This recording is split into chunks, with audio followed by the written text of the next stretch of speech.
دو چیزیں ہیں. ایک تو ہے شادی کے لیے جو بھی پریشان ہو کسی اپنے بیٹے یا بیٹی کی طرف سے، تو 40 دن 100 مرتبہ رات کو عشاء کی نماز کے بعد سونے سے پہلے باوضو قبلہ رو بیٹھ کے، جیسے نماز کے لیے بیٹھتے ہیں زمین پہ بیٹھ کے آرام سے، استغفر اللہ ربی واتوب الیہ 100 دفعہ پڑھنا، یعنی ایک تسبیح.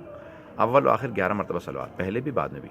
یہ رسول خدا اور حضرت علی کے دونوں کے نام کے عدد بنتے ہیں، تو 92 اور 110، تو وہ 11 مرتبہ دونوں اول و آخر پڑھ لیں. شادی کے لیے شادی کے اگر لیے رشتہ خود آئے گا یا انشاءاللہ ہو جائے گا، ہو جائے گا. ایسا بھی ہوتا ہے اسی دوران رشتہ آئے گا اور رشتہ ہو جائے گا. 40 دن کے اندر اندر جو ہے رشتہ آئے گا، لازماً آئے گا. اب وہ قبول نہ کریں یا کریں وہ اپنا مسئلہ ہے، لیکن اسی دوران انشاءاللہ لازماً رشتہ آئے گا 40 دن کے اندر اندر. اور دوسرا عمل ہے اولاد کے لیے.